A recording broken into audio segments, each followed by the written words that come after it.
ইথারে ভাষা কথাগুলি, যা এলাদি ছাড়া এই বই কখনো প্রকাশিত হতোই না, কারণ উনি লিখে রেখেছিলেন। একদম একদম এই গল্প সবটা জানি।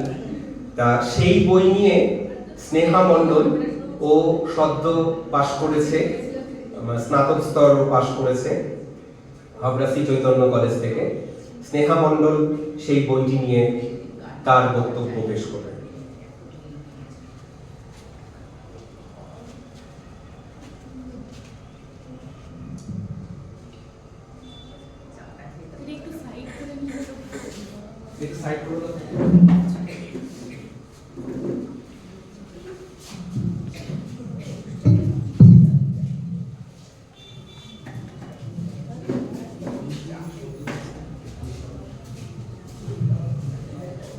এখানে উপস্থিত সকল বয়োজ্যেষ্ঠদের আমার প্রণাম জানিয়ে আজকের পাঠ শুরু করছি।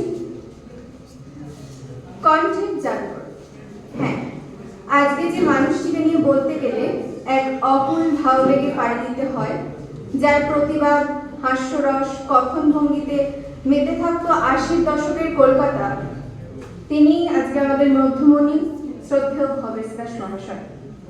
সেই সময় আকাশবাণী কলকাতা কেন্দ্র থেকে প্রচারিত হতো সমীক্ষা নামে 5 মিনিটের সংবাদ ভাষ্য। দিল্লি থেকে প্রচারিত বাংলা সংবাদ আর স্থানীয় সংবাদের মাঝে 7:45 মিনিটে ছিল এই কথিকা। টানা 10 বছর ধরে এই সমীক্ষার সঞ্চালনা এবং ভাষ্যপাঠের মধ্যে দিয়ে তিনি অসীম দক্ষতায় শ্রোতাদেরকে মুগ্ধ করে গেছেন অনায়াসে। লিখেছেন ছোটদের ও বড়দের নানান ছড়ার বই, কখনো একক, কখনো যুগ্ম সম্পাদনায় প্রকাশ করেছেন বেশ কিছু গ্রন্থ। শ্রোতাদের অনুরোধেই পুরনো দিনের ভেসে যাওয়া কথাগুলোকে আবার ফিরিয়ে দিতেই 2 খণ্ডে প্রকাশ্যে এনেছেন সমীক্ষার নির্বাচিত সংকলন ইথারে ভাষা কথাগুলি, যার মধ্যে দিয়ে ধরা পড়ে ওনার দায়, ওনার শানিত চিন্তন। আজ তারই কিছু অংশ তুলে ধরছি, যা মনে করিয়ে দেয় সমাজের প্রতি, মানুষের প্রতি মানুষের কর্তব্য আরো বেঁধে বেঁধে থাকার প্রয়োজনীয়তা। উন্নয়নশীল দেশ আর তার সাথে পাল্লা দিয়ে বেড়ে চলে দারিদ্রতা, দেনার দায়, বকেয়া বাড়ি ভাড়া, মাসের শেষে পকেটের টান, ছেলেপুলের 17 রকম আবদার, আর অফিসে বড় কর্তার মচমচে জুতোর খটখটে আওয়াজ। রোগাক্রান্ত শহরে এরই মধ্যে ঘাড় বুঝে চলা মানুষের ভিড়ে হঠাৎই বাঁক বদলে উছলে পড়ে রসের পাত্র। হাতে পাখির ডানার মতো রঙিন কলম সাজিয়ে হাসি মুখে ছড়া কাটতে দেখা যায় সদ্য গজিয়ে ওঠা কোম্পানির কোনো কলম বিক্রেতা। কেউ বা পলিথিনের ঠোঙায় লাল হলুদ লজেন্স সাজিয়ে বলে, পয়সায় হবে না লস, একটি লজেন্স মাত্র 10। এমন নাটকীয় ভঙ্গিতে রঙ্গ করার একটাই কারণ, যদি মেজাজি বাবুর মন জুগিয়ে দুটো বিক্রি বাড়ে, তবে মেয়ের স্কুলে ভর্তির 100 টাকার পাশে 75 যোগ হয়ে পায়ের জুতো আর দুটো বইয়েরও জোগান হবে। চাকরি নেই তা নয়, একটা রবার বল তৈরির কারখানায় হয়তো 150 টাকা মাইনে, অথবা একটা রেশনের দোকানে খাতা লেখার জন্য 95 টাকা হাতে আসে বটে, কিন্তু ঘরের মেয়েটার পরীক্ষার ফি, শীতের দুটো গরম জামা, অথবা নোনা লেগে যাওয়া ঘরের দেয়ালটাকে মেরামতির জন্য এই বাড়তি রোজগারের উৎসাহ রাখতেই হয়। গরিব মানুষের পাতে আর যাই হোক, ভাতের সাথে একটু ডাল তো দরকার। আসলে অর্থনীতির পঙ্গুত্ব বেকারত্বের জ্বালাটাকে আর উস্কে দেয়। এ তো গেল শহরের কথা। গ্রামের দিকে দেখলে চাষবাসী সব, মাঠের পর মাঠ জুড়ে আমন, আউশ, বোরো ধানের সোনালী আভা, ফুলকপি, ওলকপি, সর্ষে, মূলো, পালং শাকের সবুজ গালিচায় প্রকৃতির রূপ মায়াময়। তবে ভাগ্য দেবতা কি তেমনি দরদি? বর্ষায় ফলন ভালো দিয়েছেন বলে পাকা ফসলের ক্ষেত্রে এমনি আকাশ ভেঙে পড়ল যে অনেকে ধান কাটতেই পারেননি। ধানের গোড়া পচে সব ধান নষ্ট। দুটো পয়সার মুখ দেখাতে দূর, খিদের জ্বালা জুড়োবার উপায়টুকু নেই। আবার গত আষাঢ়ের রুক্ষ মাটিতেই আউশের বীজ বুনতে হয়েছিল। চোখে ভাসে গরম হাওয়ায় বীজতলা টাটাচ্ছে। যাদের জীবিকা এবং ফসলের ওপর রাজ্যের অর্থনীতি নির্ভরশীল, সেই 70% মানুষের গায়ে শরতের হাওয়া লাগছে কি? কিন্তু এ তো প্রকৃতির দায়। তবে আমরা যে বলি সকলের তরে সকলেই আমরা পরের তরে। এই কথাটার এবার সত্যতা কতটা? কুটির বাবার দান বর্ষায় ভেসে গিয়েছে, ঘরে চাল নেই, যেটুকু খুঁত ছিল তা সিদ্ধ করে দুই ভাই বোনে খায়। পাশের বাড়িটা মোহনদের, ওদের চাষাবাদ ভালো হয়েছে। কুটির বাবার চাষের সেরা সবজি এদের ঘরেই প্রথম যায়। অর্থ দিয়ে নয়, ভালোবেসে খেতে দেয়। এই যে সাক্ষীহীন মন, যা এমন উদার চিত্তে সেরাটুকু দিতে জানে, তার কদর কজনই বা করতে পারে? কই, এমন মন তো মোহনের মায়ের হয় না। নিজ সন্তানের মুখে যখন অন্ন উঠছে, তখন কি একবারও কুটির কথা মনে আসে? বোধহয় না। আমরা বেশিরভাগ মানুষই কিন্তু মোহনের মায়ের দলেই। আসলে আধুনিকতাকে যত বেশি আপন করতে শিখেছি, মানববন্ধনের দৃঢ়তায় গুণ ধরেছে তার চেয়েও বেশি। গ্রাম বাংলার হস্তশিল্পের যে নজর কাড়া আভিজাত্য, তারা কদর করি। খাদ্যরসিক বাঙালির হাতে তৈরি গয়না বড়ি, নকশি বড়ি, আবার শঙ্খের ওপর সূক্ষ্ম কারুকার্যের মাধ্যমে শিল্পী যেভাবে সম্পূর্ণ সীতাহরণের চিত্রটি ফুটিয়ে তোলেন, তা সত্যিই প্রশংসার দাবি রাখে। এই কাজে শিল্পীর সময় লাগে টানা 2.5 মাস, কিন্তু পারিশ্রমিক স্বরূপ 300 টাকা চাইলে আমাদের চোখ ঠিকরে পড়ে। শৌখিনতার যুগে এখন বসার জন্য সোফা চেয়ার থাকলেও আগে কিন্তু মোড়ার চল ছিল। রাঙামাটির দেশে কাঁচা বাড়ির বাঁকা উঠোনে একটু চা খেয়ে সেই সকাল থেকে দুপুর পর্যন্ত বসে মোড়ার কাঠি ছাঁচা হতো। আলকাতরা লাগিয়ে তারপর তালপাতার ডাঁটি ছুলে রোদে শুকিয়ে চারপাশ মুড়ে মোড়া ছাওয়া হতো। 3 রোজ খেটে তবে তৈরি হতো একখানা মোড়া, অথচ বিক্রি করে বাড়তি 2 টাকাও হাতে থাকতো না। শহর থেকে বাবুরা এসে কম পয়সায় মোড়া কিনে চড়া দামে বেচতেন, কিন্তু এতে যে শিল্পর যিনি প্রকৃত স্রষ্টা, তার গড়ে বনবিবিধি হাত উপর করলেন, অথচ যারা মোড়ার একটি কাঠিও যাচাই করলো না, লাভের ধন গেল তাদের ঘরে। এরা হলো সেই মানুষ যারা ভুখা মিছিলে এগিয়ে থাকেন, কাস্তে হাতে মাঠে কাজ করেন, হয়তোবা আকাশ ফাটানো বজ্রপাতে যাদের দিন ঘনিয়ে আসে। সেই মানুষ যারা শোষণে শাসনে কেবল শেষ হয়ে যায়। গরিবের টাকা এমনি করেই সব এদিক ওদিক চলে যায়, তবুও টানাপোড়েনের এক ফালি পোড়ো জমিতে স্বপ্নের বীজ ভুলে যাওয়াতেই আমাদের আনন্দ। সমগ্র জীবনটা আমরা শুভ চেতনায় মুড়ে রাখতে চাই। যা কিছু মনের আড়ালে সরিয়ে দেব বলে এড়িয়ে যেতে চাই, তা এক এক সময় এমনি জড়িয়ে ধরে যে ছাড়াতে গেলে আরো ব্যথা লাগে। অবহেলে যে শিশু অরুণ আলোয় স্নাত রাঙা জবার মতো মুখে একগাল হাসি নিয়ে শুধুমাত্র বেঁচে থাকার আনন্দে পুজোয় দরিদ্র ভোজনের আসরে পাতা নিয়ে বসে, তাকে কি বলা যায় অঞ্জলি দিয়ে তারপর প্রসাদ খেতে হয়? সময়ের সাথে সাথে অজ্ঞতা আর কুসংস্কারের বেড়া যায়, এ তো আমাদের ক্রমে নিত্যসঙ্গী হয়ে উঠছে, ছিবড়ে করে দিচ্ছে আমাদের হিতাহিত জ্ঞান।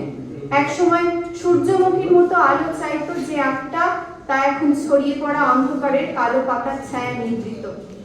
7 বছরের মেয়েটার জ্বর হয়েছে। বাবার মনে হলো জ্বর নয়, আসলে তাকে ভূতে ধরেছে। প্রথমে জল পড়া খাওয়াতে গেলে মেয়ে অস্বীকার করে, তারপর ভূত তাড়াবার জন্য বাবা জ্বরে কাবু 7 বছরের মেয়েকে ঝাঁটা পেটা শুরু করে।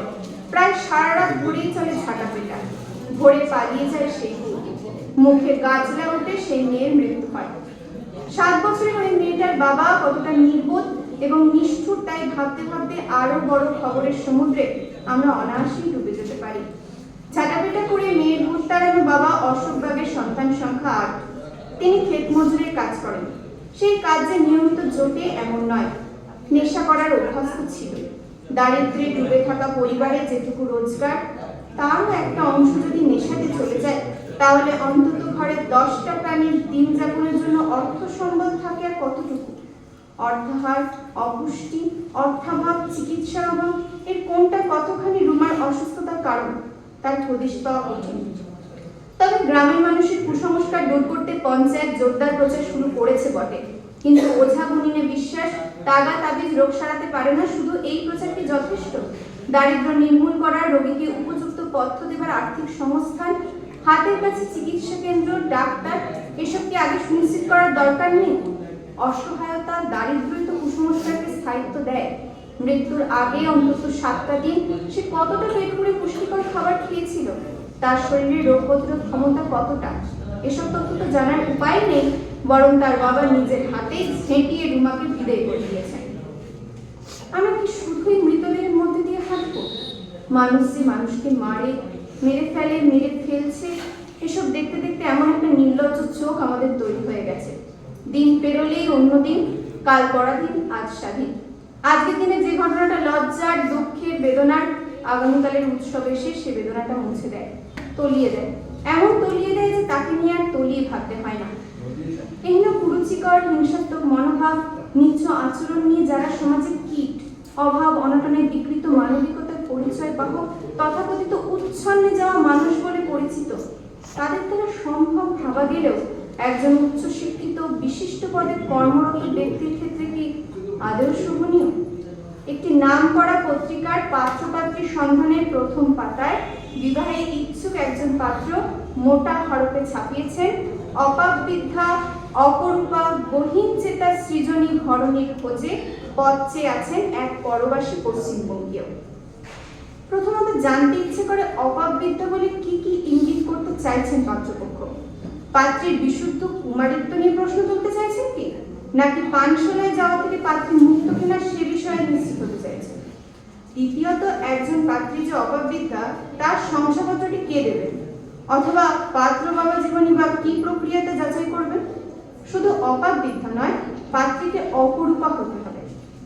অপরূপা বলতে তিনি হয়তো চেয়েছেন পদ্মপাতায় টলটলে জলের মতো একটা নিবিড় নিটোল কুসুম, যিনি আকাশ থেকে নেমে আসা নীল পরীর চেয়েও অনুপমা। কিন্তু এক্ষেত্রে একটা চিন্তার বিষয় আছে। অপরূপা পাত্রীটিকে যদি তিনি বিয়েই করে ফেলেন, তাহলে বলিউডের বাজারে নায়িকার টান পড়বে না তো? পাত্র আরো চেয়েছেন পাত্রীটিকে হতে হবে সৃজনী, আবার ঘরণ্য, অর্থাৎ সৃষ্টিকর্মে তিনি হবেন লীলাময়ী, আবার গৃহকর্মে সুনিপুণা ধরনী। তার মানে সঙ্গীত কলা, চিত্রকলা অথবা নৃত্যকলায় পাত্রের যেমন উদ্ভাবনী ক্ষমতা থাকতে হবে, তেমনি সুঘরণী হবার বৃত্তকলাতেও তাকে অনন্যা হতে হবে। এক্ষেত্রে বলা যেতেই পারে পাত্রী আসছেন, কুমোরটুলিতে বানাতে দেওয়া হয়েছে, পাত্রী এসে পড়লেন বলে। কল্পিত জীবন সঙ্গিনীর মধ্যে তিনি এমন এক বিচিত্র উপাদানের মিশ্রণ চান, যার মধ্যে মিশে থাকে প্রভুত্ববাদের ছায়া। প্রভুত্ব নিয়েই তো মানুষ বড়াই করে, কেননা প্রভুত্ব বর্বরতার অঙ্গ। সর্বত্র দখলদারির এই মনোভাবে একটা কথাই বলতে ইচ্ছা হয়, তোমার ঘৃণার দিকে আমি ফিরিয়ে রেখেছি আমার ভালোবাসার মুখ। তখনও হয়তো ছিন্ন অরণ্যে বনফুল ফুটবে, রোদ বৃষ্টি ভালোবাসার মতো গড়িয়ে পড়বে তোমার মুখের ওপর। মাঝে মাত্র 3টি দিন, আমাদের চোখের সামনে আরো একটা বছর জবনিকা টানবে। যে স্বপন আমরা বপন করেছিলাম বছরের শুরুতে, তার কতটা ফুলে ফলে ভরে উঠেছে, তার হিসেব করে আমাদের প্রাপ্তির ঘরে কি জমল? এই প্রশ্নটা আপেক্ষিক হলেও উত্তরটা ধোঁয়াটে, অথবা এক পাখি হতে সাধ্য। ধরা যাক খবর পাওয়া গেল উন্নত কোনো এক শহরের বুকে বস্তি এলাকায় একজন মা তার সদ্যজাত মেয়েকে অনাহারের আতঙ্কে বিক্রি করে দিতে বাধ্য হয়েছে। স্বামী গেছেন কাজের সূত্রে ভিন দেশে, অনেকদিন খোঁজ নেই। 4টি কন্যার সন্তানের পর আরো একটি মেয়ে এসেছে বলে মানুষের মতো মানুষ করা তো দূরে থাক, দুবেলা পেট পুড়ে খেতে দেওয়ার অনিশ্চয়তায় কিছু টাকার বিনিময়ে মা সদ্যজাতকে এক নিঃসন্তান দম্পতিকে দিয়ে দিয়েছেন। কিন্তু যদি প্রশ্ন ওঠে কেন তার 5টি সন্তান হলো, জন্ম নিয়ন্ত্রণ কর্মসূচি কোথায় গেল, সত্যি কতটা অভাবের কারণে তিনি সন্তান বিক্রি করেছেন, সদ্যজাতকে বা অন্য শিশুদের ঘরে রেখে তার রোজগারে বেরোনো সম্ভব কিনা, সন্তান বিক্রি করেই বা তিনি কত টাকা পেয়েছেন, এই সমস্ত প্রশ্ন আর বিতর্কের চাপান উত্তরের অভাবের কারণে সন্তান বিক্রির মূল প্রশ্নটাই হারিয়ে যায়। পরিসংখ্যান চিত্রে মেঘ জমতে থাকে। উন্নয়ন শব্দটাকে ঘিরে জমতে থাকা ধোঁয়ার পাক খাওয়া কুণ্ডলিতে অনুকম্পিত হয় মায়ের আর্তনাদ। কোথায় বাঁচাবে, কার কোলে দেবে শিশু, মাকে যদি আজ টানে লেলিহান চিতা। স্নেহ প্রেম দেখি সন্ত্রাসী মরুভূমি, নবজাতকের জোটে না কর্মপিতা। বর্তমান পরিস্থিতিতে এই সমস্ত ঘটনা এখন রোজ নামছে, আর এরই মধ্যে হেঁটে চলা আমরা কখনো প্রতিবাদ, কখনো সমালোচনা বা কখনো বিদ্রোহ করে বসি, যা হয়তো সব ক্ষেত্রে কাম্য নয়। এহেন পরিস্থিতিতে যার কথনই, যার ভাবনা আমাদেরকে নতুন করে ভাবতে শেখায়, বুঝতে শেখায়, নতুন প্রজন্মের কাছে আমাদের দায় কতটা, তিনি হলেন শ্রদ্ধেয় ভবেশ দাস। যে সময় ওনার কথাগুলো ভেসে ভেসে দেশের কাছে, দশের কাছে এক নতুন ভাবের সৃষ্টি করেছিল, তা আবারও একইভাবে প্রতিফলিত হয় ওনার ইথারি ভাষা কথাগুলি প্রতিটি পাতায়, প্রতিটি শব্দে, যা আমাদের ভারাক্রান্ত হৃদয়ের কোথাও না কোথাও গিয়ে সমৃদ্ধ করে চলেছে। ধন্যবাদ জানাই ওনাকে এবং আমাদের ম্যাডাম এলা মজুমদার দাসকে ওনার এই অসাধারণ কৃতিত্বের জন্য। উনি যেভাবে ওনার এই লেখাগুলোর মধ্যে যে সন্তান স্নেহ সেগুলোকে যত্ন করে রেখে দিয়েছেন, যা আমাদের সামনে উনি তুলে ধরেছেন প্রকাশনার মাধ্যমে, সব কিছুর জন্য ওনাকে ধন্যবাদ। নমস্কার। ধন্যবাদ।